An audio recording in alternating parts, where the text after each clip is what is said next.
Hey, Doug, thanks for being on the show. Thanks for having me, Jay.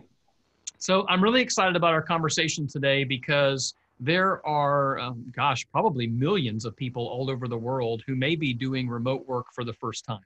And you have a ton of experience in technology and all of the things that wrap around the realities of what people are encountering remote work wise. I'd love to kind of start off by maybe just you giving us a little intro on what you actually do for people and maybe even how that's changed or been affected in the last couple of weeks as we are dealing with this coronavirus. Sure. So we manage the technology for small to medium-sized organizations that typically have 50 to 100 employees. Across our client base, we support nearly 2,000 employees across all our customers. So this has been an interesting time, with basically networks being turned inside out, where people are now from predominantly being inside the office to being outside. So it's definitely last few weeks have been challenging, but we're excited because we're really helping our clients out, be able to continue to be productive and generate revenue through this, unique time we're in. Yeah, I think it's really interesting because a lot of people are having to make this transition. In some companies, maybe they've been doing remote work for a long time, but my guess is a lot of them have not. And some of them, their infrastructure may not be in a place where they're even able to. What percentage or, what's the feel that you have as far as not even really your clients specifically, because they're probably even more prepared, but people that are outside of that, what's your gauge on how prepared people actually are to manage remote work successfully? Yeah, so telecommuting has been a thing for many years now. It's been adopted, minimally in a lot of cases or completely in others.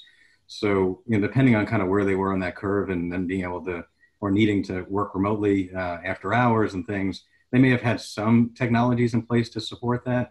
But what we're typically seeing is not to the extent that we're seeing now, again, where most people are shifting to the house. So, I've met with probably 500 CEOs here in North Florida. And gotten a good glimpse of what their technologies look like before they worked with us. Not all of them, obviously, but it's interesting because you get exposed to things that are in various states of disarray and older firewalls and things that have been left there for many years. So unfortunately, I think across the board outside our client base, there's a lot of people that just weren't ready for this. So they're scrambling right now, and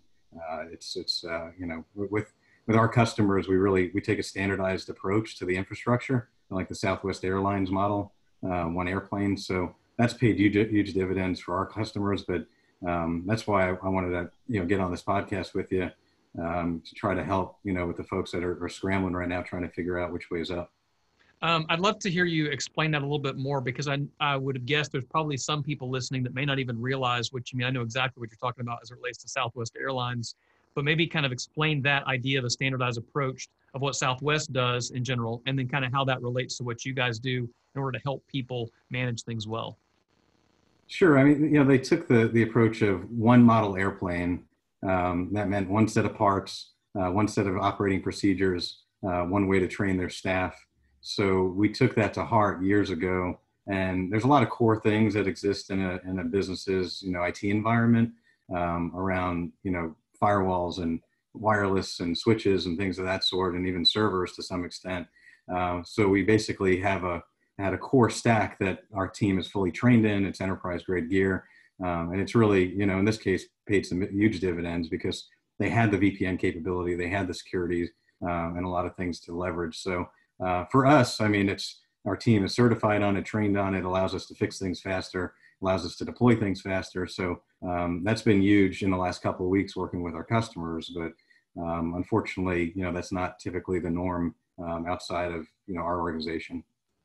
So it's interesting because I think that is kind of a little bit of a business lesson as well for people, because this podcast, while I want to focus on the ideas of remote work and technology now in the midst of a crisis, I also think this is a good time for business owners to kind of take stock of what have I been doing that maybe wasn't working as well as it should, especially now that it really is going to get tested in this environment, and having to make transitions to go, hey, maybe I need a more standardized approach. Maybe I need a better, more consistent plan.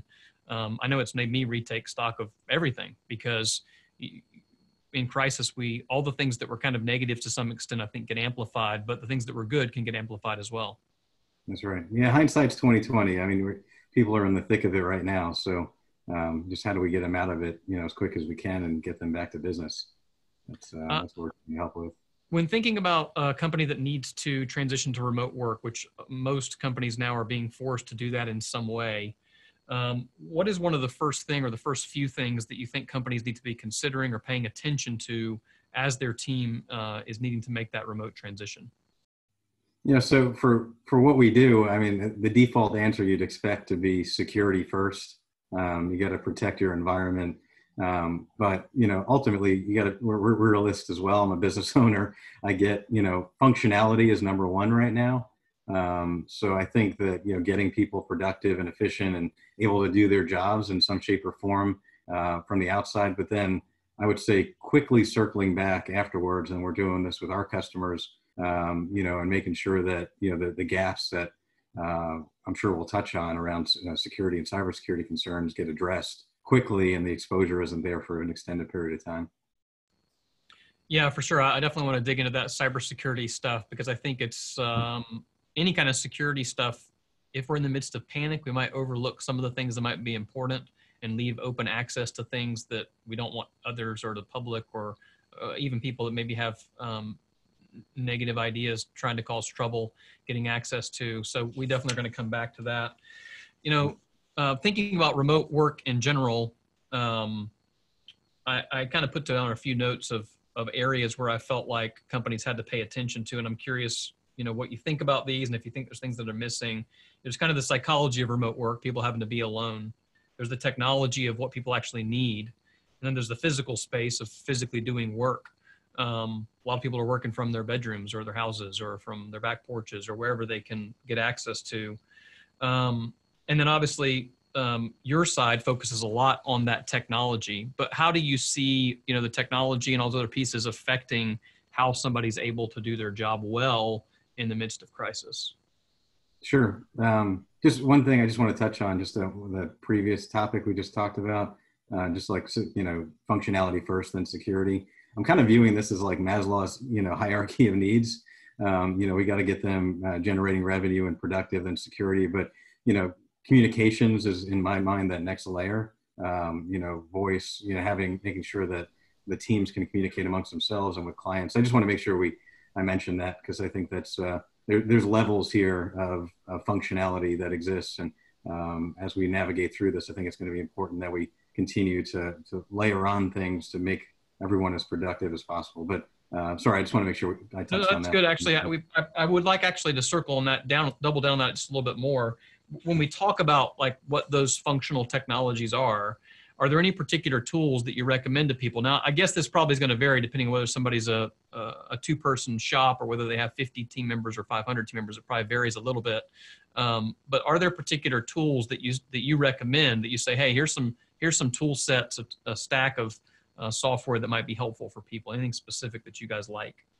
Yeah, so it's interesting because there's, again, immediate needs of like, I need to have video conferencing capability with my clients or prospects. And, and then something like we're using right now, Zoom, it does one thing great. So it's easy to roll out. It's pretty intuitive on how it's used. So something like that is quick. If they already had, the lion's share of our customers are on the Microsoft Office 365 platform. So depending on their level of adoption with Microsoft Teams, that's typically our go-to because it has a lot of that capability and then some. So it checks a lot of other boxes around their team collaborating and communicating better, sharing files remotely, things of that sort. So we've helped a lot of our customers through the years adopt it. We use it, every single day. So we're good. We share with them what we do and how we leverage it. And then show them what's possible in that regard. But I would say Zoom, as far as like the quick and dirty on the video, if that's the core functionality you need. But again, it's this is a good point to make of like, have IT departments vet whatever you're considering, because it's easy to do a quick Google search and find something, but you could potentially be creating security risk, and people may just sign up for something and try to start using it. So have IT vet it, evaluate it. There may be something already that you're paying for or can get for free that you can use and even avoid additional costs. So just some words of warning there. Yeah, for sure. It's easy to spin up something that maybe is not the best use Microsoft Teams is something I've actually been hearing come up a whole lot lately. I don't know why. Maybe it's just because the everywhere transition to remote work, but even a month or two ago, I felt like I was hearing that a lot more. I think Microsoft's done a really good job over the last few years. I think I felt like they certainly weren't dying off, but they were struggling for a while from a software standpoint. And I think they've really totally revitalized that. So some people may not even be familiar with what Teams is. I think people think Microsoft, they think Office, they think Excel, they think maybe PowerPoint. Maybe they don't realize what some of these online tools are. So could you talk a little bit more about what Teams provides for a company and how that might help them, especially in a remote work environment? Sure. So Teams, you actually, if you have an Office 365 subscription, you already get Teams, so there's no extra cost to use it. Microsoft is actually now doing if you're not a 365 user or company, a subscriber, you can actually get Office 365 licenses for free for 6 months because of this COVID-19 Wow. outbreak. So yeah, I mean, there's, one piece of it is obviously the licensing, but it has to get set up, and that's what I was saying, depending on your level of adoption, because there's right ways to roll this thing out. So Teams, at a most basic level, can just be used for chat amongst your employees, right? So just one platform for them to go in. It has integrated meeting capability, so you can schedule meetings through it. It's integrated with your Outlook calendar and your email to that extent. But it also has video capability as well. So it doesn't just have to be voice. It could also be video. That's all part of it. A big part that we use is it has file sharing capability as well. And they give a tremendous amount of storage, even I think per person, 1 terabyte, I think is the number off the top of my head. So just a tremendous amount. So you can, in one place, you can create secure groups. And what I mean by that is, like, you can have a finance team that adds specific people that are in your finance group, finance department. Only they can see those chat conversations. Only they can see those files that are uploaded there. There's a lot more that you could do with Teams. We've done workflow automation. It's pretty incredible what you can do and how you can continue to leverage it. We use it for our project management. There's just a ton there. But at a base level, team chat, team meetings, you could do meetings with external clients. They don't have to be in your Teams platform. You could even invite vendors in externally. That's something that has to be turned on. It's not on by default, but to actually have them collaborate with your team as well. And then file sharing and collaboration in real time. So you mentioned Word, Excel, PowerPoint. You can actually, if you upload files there, you can actually have 10 people in the same Word document at the same time collaborating within Teams. So there's a tremendous amount. And there's tons of online free resources for training videos. So again, there's a light way to roll this out with, like, just get chat and meetings going. When you start getting into like file structure and things, like, you want someone to help you really structure that right, because if you just try to address an immediate need right now, you could be having to go back and reverse the whole thing and set it back up again once you get through this. Yeah, I think getting that software stuff set up right the first time can make a big difference. And correct me if I'm wrong, but here's kind of how I'm seeing this in my head as you talk about this.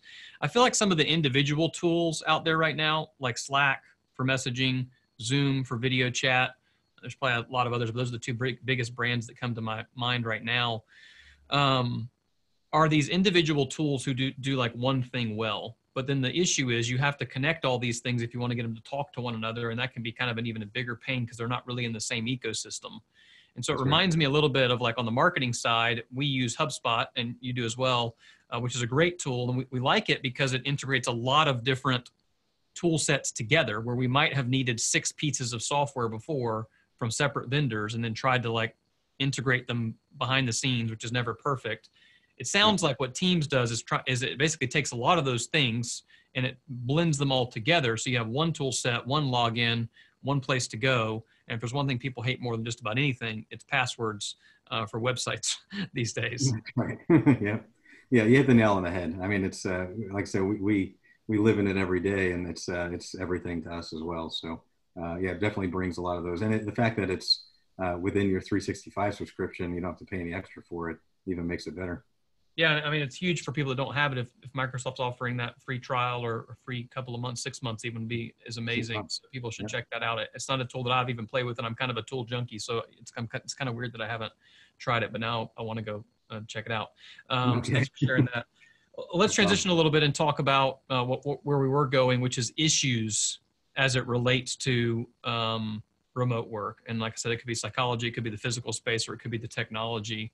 You know, what issues are you seeing people run into as they try and make this transition? Where are people struggling? Where are they getting stuck?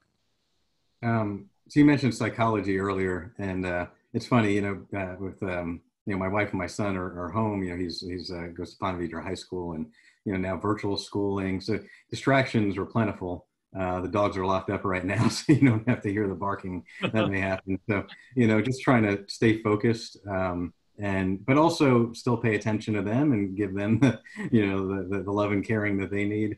So it's definitely a balance in managing that. I would say, keeping your mental health in mind, and stopping to take a walk every once in a while or get something to eat. I think the first several days of the transition, when most of our clients were making the shift, I don't even, 12 hours would go by and I realized I hadn't even, eaten anything. So, Yeah. And then, I think remembering to shave and clean up. So just those little things. I appreciate the webinar today. You should have seen what I looked like a couple hours ago. So, yeah, I posted a message earlier about that on Facebook, and I was like, so if you normally dress up for work, are you still doing that for Zoom? And if not, because I've been in a couple of like large group Zoom meetings where there's like, 20 people in there, and you see a few people and you're thinking, I don't think that they would have worn that to the office. But it's right. kind of like That's accepted, but I'm wondering what's going to happen to culture and society when we go back to regular life. People keep saying this is the new normal. I hate that term. This is not the new normal. This is a blip in the road. We're going to get through it, but hopefully we learn some stuff along the way. I think that's what we're trying to do today, is make sure people are prepared. We got to kind of fill the gap from an emergency standpoint right now, but then be prepared the next time they need to be remote, or maybe they find a way to build remote work into their culture in a way that makes sense. That's right. Yeah. So what other I think issues there's do some you feel like people are getting opportunities stuck there as with? well. Yeah. Sorry. No problem. What other issues do you feel like people are getting stuck with as they make this transition to remote work? I mean, from a psychology perspective, I think that just when you wake up at a certain time and you're going into the office and you have your rhythm, losing that rhythm, so I think it's even more important to have schedules now. We're a fan of the Rockefeller habits, and they talk about huddles. We've been doing that for many, many years, and so we now have an 8 a.m. All staff huddle. We're a smaller company, but larger organizations, obviously they can break that up so that way everyone's getting on. We're doing an around the kind of room check-in with everybody, making sure they're healthy and they're okay. So we're doing that every day, 8 o'clock, and kind of sharing some updates or messages. So them having that schedule call every single day. And then obviously the teams have their own rhythm around managing their work.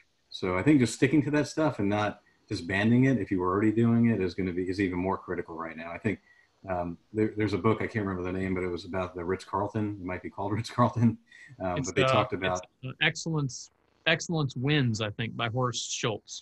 Is that the one you're talking about? Okay. Yeah, if it was about the Ritz-Carlton, then that's the one. But basically, it was interesting because this came to mind when I was thinking about this, that they talked about during Katrina that, they actually had more huddles than before to actually keep their team in sync. They were, from memory, I think they said they were like even syncing up hourly at some point. Wow. So during times of crisis, I think it's even, schedules become that much more important. So that's why I mentioned that. Yeah, and it's funny that you mentioned earlier, like something like remembering to eat. But I think in the middle of crisis, especially those of us who are buried in technology, it is easy to get in front of the screen and just get stuck there and not take that minute. And I have found that sometimes that few minutes of getting up, going for a walk, getting something to eat, getting something to drink can actually make you much more productive when you come back to the computer. It's easy to lie to yourself and think you have to just sit there, buried in that screen all day. And it can be even more likely that somebody does that when they're remote. That's right. Yeah. Yeah. Especially if they're not used to working remotely and this is all new to them. You got to get up. Other two things I had on the issues list were potentially the physical space somebody works in or the technology. What issues do you see or have seen so far where people are struggling in those areas? So technology, I mean, that's obviously our world, but there's challenges at home. There's challenges with obviously the work infrastructure and networks. Home Wi-Fi coverage, which may have been acceptable before. And now if you're trying to carve out, a space to work from, you may not get adequate coverage wherever you're going, or even depending on the technology that you're given to work with. Give an example like physical phones. Some people, wanted to take their physical phones home if they were voice over IP, and they potentially can connect to the home network. But, where is that modem in relation to, where they're going to be working from? Can they actually physically cable? So these are things that, sometimes people don't think about until they bring their devices home, and then they're like, oh shoot, where do I plug this in? Where I don't have adequate, coverage to support that. But another part of it is, bandwidth, and this is, internet speeds. Not just home is one variable, in regards to especially the kids now shifting to working school virtual. So they're on during the day and have their own bandwidth consumption. If they're not doing that, they're gaming still or whatever, and you're competing for that, trying to get your work done as well. So there's something there that needs to be looked at if you're having performance issues, and sometimes you can get an upgrade pretty quick from Comcast to wherever, AT&T, whoever your provider is, if that's what's determined as the issue. But bandwidth in the office is another consideration, because now you have all these people VPNing in from the outside. And what we've seen is that some clients had what's called asynchronous speed connections. And what that means is that your download is faster than your upload. And when you're, as opposed to synchronous, which is the same. And when you're in the office, download is what's important. But on VPNs, when you're outside the office, you're actually, pulling those files from across the VPN connection, and that's where upload is critical. So that the clients that had asynchronous connections are actually, it's more of a, we had to get creative on ways to work around that. If upgrading them to a synchronous connection wasn't an option in real-time fashion. So just some, bandwidth, Wi-Fi coverage. There's a laundry list here because this is the world we've been living in, but just a few more points just to, kind of stir some thoughts for some folks out there is, the firewalls that in the office that potentially they're connecting to for the VPN. Some of these have limits on how many concurrent, sessions can be running at a time. And, they've never bumped up against those limits before. And now all of a sudden they find out that, it can only support 50, but they got 75 people. So that's something to look at, and in that regard. So we bumped up against that in 2 client environments, and fortunately, with the Southwest model, as I mentioned, we have stuff in stock, so we were able to quickly, upgrade those 2 environments. But and then just another thing, just from an employer perspective, is just monitoring the employees and their productivity remotely. They're not in the office focused, and so we have clients coming to us now that we've kind of gotten through the initial push and saying, how do we keep an eye on this? How do we make sure that they're doing the work that they're supposed to be doing? And so that's a culture thing, obviously, but what technologies can we deploy to kind of make sure have some oversight over that and managing it properly? So just a few points there. Yeah, I want to just reiterate a couple of those and have you kind of circle back for explanation. Let's start with the first one, which is, this seems basic, but I think this is the real danger when it comes to two, no offense, but 2 relative technology nerds between you and I. We probably love this stuff more than maybe the average person does. And something as simple as physically plugging into a router with a cable versus using the Wi-Fi. Talk about the advantages of that and why somebody might want to consider it if they can, depending on if their router's not stuck in an attic, or mine's in my laundry room at my house. I have to literally sit in my laundry room. Right. So yeah, that's why you need to consider where it's located, because sometimes it's wherever your cable connection comes in or wherever your phone lines come in, typically. But the best performance that you're going to get is physically cabled. I mean, even in the office, typically wireless is going to be much slower performance, as well as, again, signal strength. Where are you in relation to where that wireless access point is or points are? But some devices, like I mentioned, a phone, voice over IP phone, if you have them in the office, there was some clients that said, hey, can we take these home and plug them in? And technically, yes, it works fine, but then you got to think about where that router or modem is in relation to where that phone's going to be, because that does have to be connected. There are wireless phones, they do make those, but that's more, that's not something you typically see. But yeah, that's a great example of technology, though, that can have a real high impact on people. If somebody has an old traditional phone line versus somebody that has a more modern, voice over IP type setup, at least that does become an option, which is pretty awesome, really, that you can just take your phone, plug it into a different internet, and you still have the same phone that you had somewhere else. I mean, that can have a big impact on an office as well. Yeah, the next level up from there, which is what's called a soft phone, and this is where a lot of our clients that had this capability went, because they don't need the physical phone. It's a piece of software you install on your PC, and then with the catch is you need a headset if you don't want to talk through the actual, open mic and speaker on the computer. But and those got bought up quickly on Amazon. It was amazing. Webcams and headsets became things that you just couldn't really get much in the first few days. But soft phones, yeah, if you have that technology in a cloud-based phone system, that's where, the legacy phone systems in the office, those are getting called out right now as just something that's, if they want to adapt to an environment like this, they need to do something about if they're dependent on phones for their business, and not every business is. Yeah, that's true. The other two things that you mentioned after that, which again, this seems like basic stuff, but it can have a big impact. And sometimes you just don't think about it, especially in the midst of the crisis. I did one of these calls yesterday with somebody, and they don't have the best internet at their house, and they're upgraded as high as they can go. And they have a couple of kids who are now home. And if a kid jumps on Xbox and somebody else is streaming YouTube, and you're trying to do a live stream, and I mean, all of a sudden that bandwidth can get sucked up real fast. And before the podcast, they literally called their kids downstairs and said, "Hey, can you put your phones in airplane mode and turn off the Xbox so that we can have a clear signal?" I mean, sometimes it might come down to that for people, is knowing who's doing what on their internet at that moment. If they have something like this going on, we want it to work as smoothly as possible, so we have good recording for people. That's right. Yeah. And then the other thing that you said, which I think I hadn't really thought about this either, but people could literally just call their internet providers and ask if there's an upgrade. In some of those cases, they can just flip a switch and they can make their internet faster. It's going to depend on what kind of connection they have, I suppose. But that's a great little tip for somebody. You got internet problems at home, or you got a lot of kids trying to do remote work while you're working. Call Comcast, call AT&T, call whoever your provider is, and just ask them, "Hey, is there an upgrade available?" And who knows, they might even be willing to give you some kind of a good deal based on the current environment of things. And yeah, some packages are actually less expensive than the ones that you might be on. So that was in my case. I upgraded, and my cost went down. So it could be a win-win. Can't beat that. And then some of the other things, like monitoring productivity, that is a little bit of a cultural thing, and it's going to vary from company to company. But it's a good time to check in on those things and figure out what tools you have in place to know that work is ultimately getting done. And frankly, we're all pretty blessed to live in this environment technologically that we live in now versus 20 years ago, because we have a lot better technology now than we did 20 years ago. Right. Yeah. If an event like this occurred then, I mean, it would be just a complete, stoppage of all work. Right. So, Exactly. Yeah. So that's the fortunate side.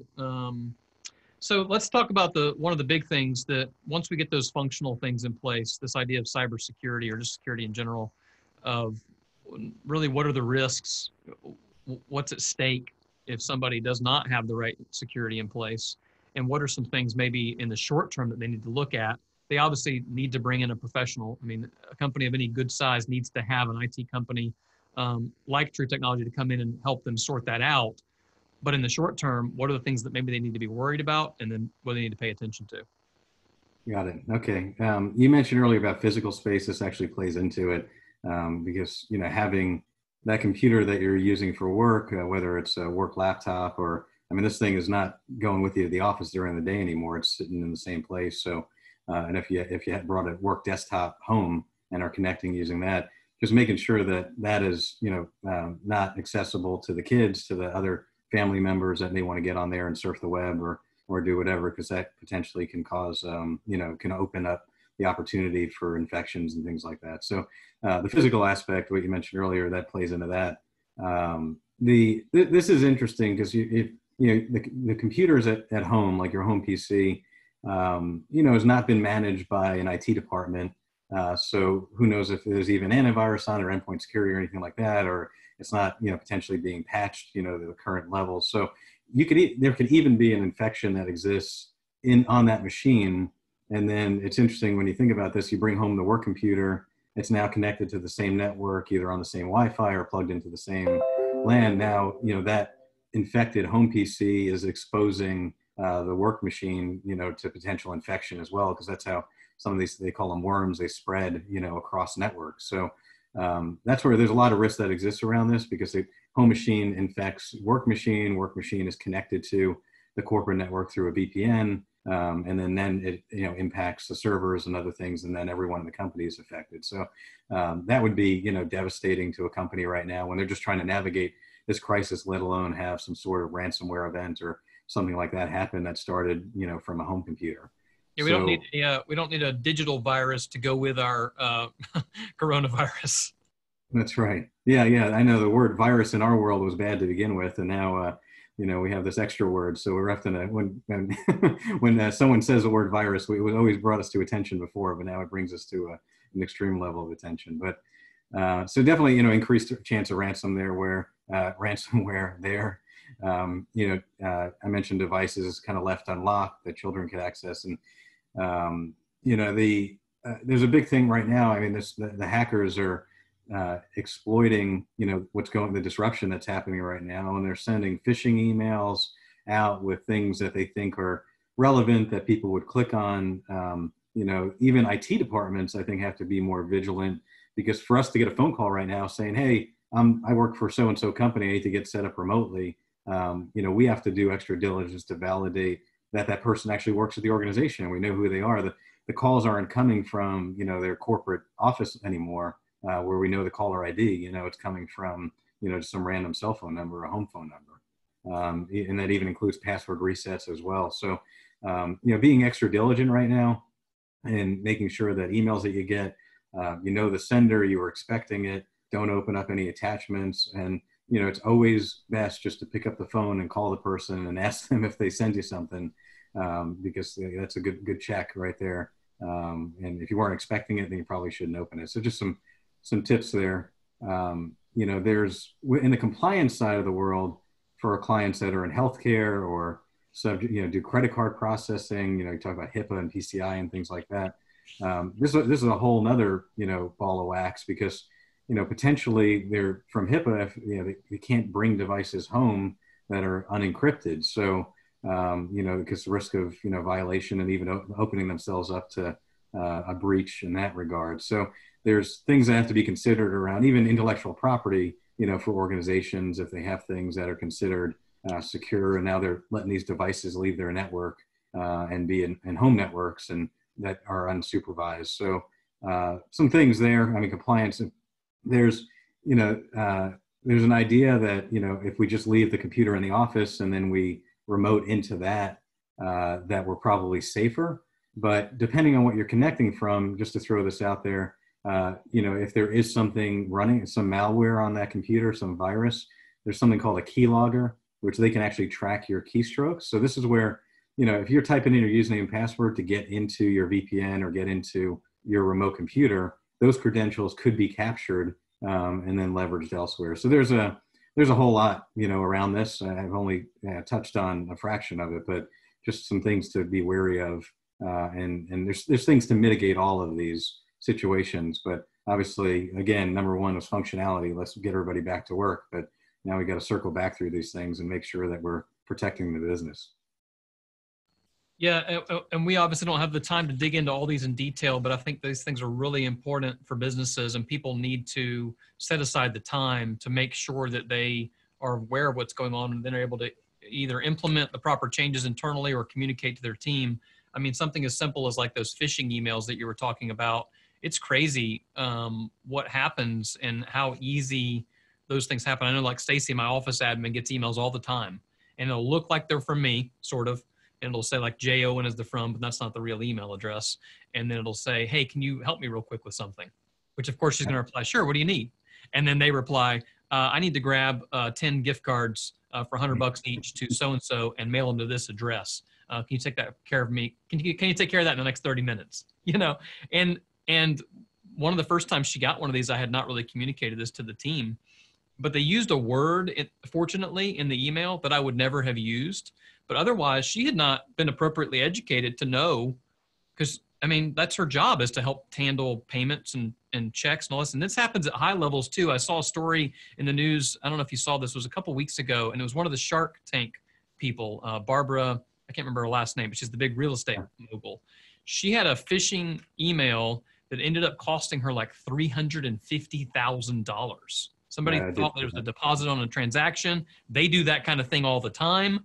And, you know, I guess when you're a mega multimillionaire, maybe 300 grand is not that much, but I think 300 grand is probably a lot for anybody, especially when it goes out to essentially a hacker at that point. So that just kind of multiplies how important these things are from a risk standpoint, and how having somebody like you and your team alongside can make all the difference. Because I run a marketing company, not a technology company. I need somebody else to come alongside me and tell me, hey, here's all the things you need to be aware of.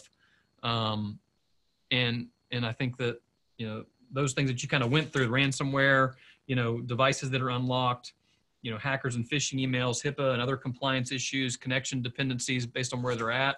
And those are things people really need to be paying attention to. What can companies do maybe in the short term to help either educate themselves or kind of improve, so that they're at least taking the first step towards protecting it, even if they don't have a company to handle it all for them at this moment? Sure. On the phishing side, just, I don't want to scare you more, but I'll just, there's a scenario that's even worse than just, can you get me some gift cards? It's when, you know, the phishing email, a lot of them are designed to collect credentials. And this is what we're seeing more of with the COVID-19 stuff. They're basically saying, you know, hey, look at this company policy, I want you to evaluate or whatever. And they're just trying to get them to click on it. It takes them to a page that looks like most people are in Office 365 or Google, you know, G Suite at this point. So it looks like a page that they would just have to log in again, and they're collecting credentials. And without something called multi-factor authentication, or MFA, or 2FA, sometimes it's called, where you have an additional, it's not just what you know, but it's what you have. So like your phone gets a message with a, you know, one-time password. You know, that password, username, password that you gave them is good, you know, for them to use potentially for months, depending on what your password policy is. So the bigger issue around the stuff is that they collect that, and then they log into the account and you don't even know they're in there. You know, that's the bigger risk, because now they're looking at your email flow. They're looking at your vernacular, your conversation that you're having with others. And then when they jump into action, which I read a statistic the other day that said typically they're embedded in your environment for 97 days. That was the number. Wow. Before they actually make themselves known on average. So they could be in there for months. And then finally, when they act, you know, they're sending an email that's from you because they're in the account, and they make it extremely relevant, you know, and they may even, you know, hey, Susie, how's your son doing? I heard he was sick, because they've seen the email interactions. So that person immediately has relevance. They think that it's you, and then they take the action, and typically it's a wire transfer, you know, which is, I don't know what happened in the Shark Tank scenario, but that's the scariness of, and that's where technology can help even completely eradicate and avoid those examples. But I wanted to touch on that because I think people need to be aware that that's the bigger risk than the gift card. Yeah. You know, Yeah. And I think too, you know, I think a lot of people may be in a place where they don't even understand why they would need to have this two-factor authentication type of thing, where either it goes to an app on your phone, or it goes to your, like a text message, which is the most common one. And that really is why, because I remember actually years and years ago, I had a friend whose father was in the military, and they used to have these, they had like a keychain sort of device, and it would just have a number that would cycle. So it was kind of like that. You had to have that physical device with you in order to log into that account. And I guess we're kind of replacing something similar with the text messages. That kind of just same. No, they still have those, because if you think about employees that don't have company provided phones, where you're not going to install an app, or so the key fobs are actually very inexpensive now, and you can just throw it on their keychain, and that's what they use. And every 50 seconds or whatever, the code changes on it. Pretty neat. Yeah, it's very, very old school, but it still does the trick. Yeah, I thought it was pretty cool when I saw it. That was many years ago. I think I was in high school at that point. So that technology has been around for a while. I think it's just now becoming more popular in consumer devices because we're storing so much online. And I think now that people are transitioning where they're doing work things at home that may be of a more secure nature, we need to be even more aware of these particular things. Anything else that you feel like, you know, companies need to be doing right now in order to help protect themselves in the short term? So I think, you know, I was thinking when you asked that shortly ago, and it's at a most basic level. Sometimes I can go, you know, more complex than necessary, but most basic level, you know, not allowing non-company owned computers that don't have the same protections that you have in the office to connect to that VPN.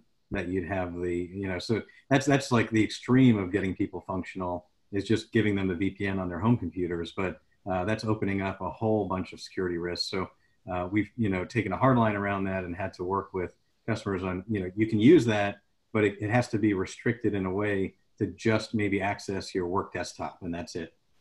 So, you can use that to connect and then remote in a secure way.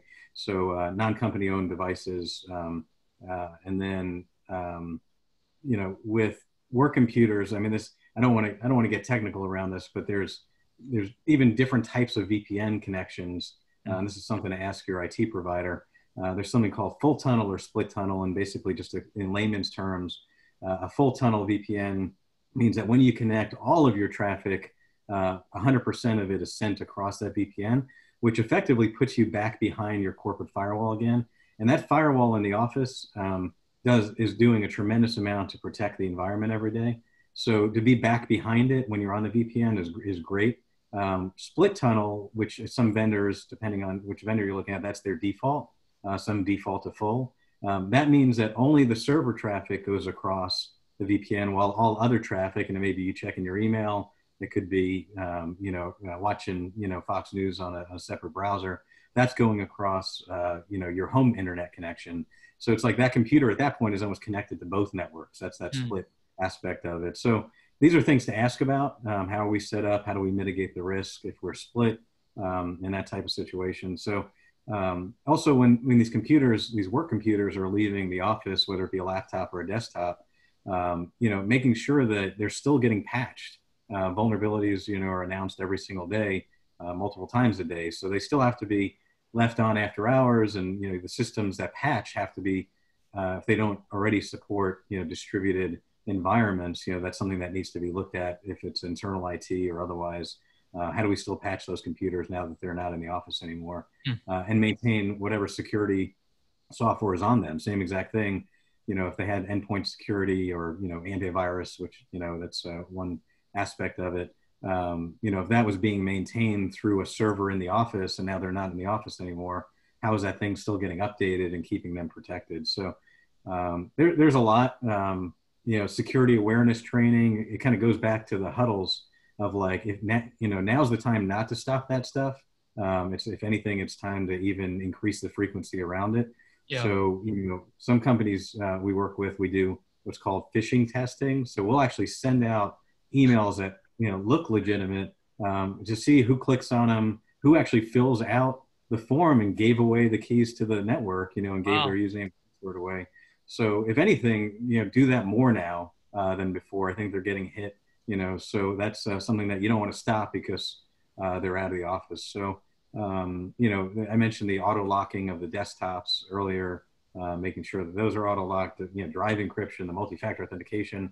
There's a ton here. So again, you got to prioritize all this stuff, figure out where you're most exposed, and just put a prioritized plan of action in place to mitigate, the most critical risk, first, and then go from there. Yeah, I have about 1,000 questions that I don't have time to answer as it relates to all that, especially around VPNs and all kind of other stuff. But I'm not going to go there right now because we're going to run out. We're going to be talking all day if that's the case. There's lots of time. But I think what it does do is it drums up a reality, which is really important, of number one, what questions maybe I need to be asking, and number two, while ignorance might be bliss, it also can be dangerous. And I think especially in this environment where we're headed, it could create danger for people, and they need to be aware of that. And, they have the right people to help them handle those things.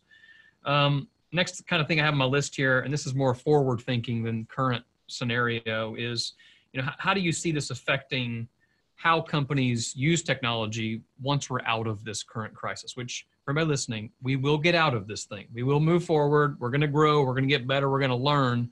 So Doug, what do you think people will learn from this technologically wise, and what do you think will carry forward, hopefully in a positive way? So I completely agree. This is a blip in time, right now that we'll get through. I think that we still have potentially months ahead, because especially with I heard some states have canceled the school year period. So kids are not going back to the physical school. They're going to stay virtual. Yep. And with that, so that parents are going to have to stay home whether or not the offices are reopened or not. So the remote work reality is going to exist for months to come. regardless. So, I think focusing on, how to make it that your team is highly effective during, this time, and has what they need physically in the house. If they had dual monitors or 3 monitors or whatever in the office before, let's get them set back up with that again. This may be months.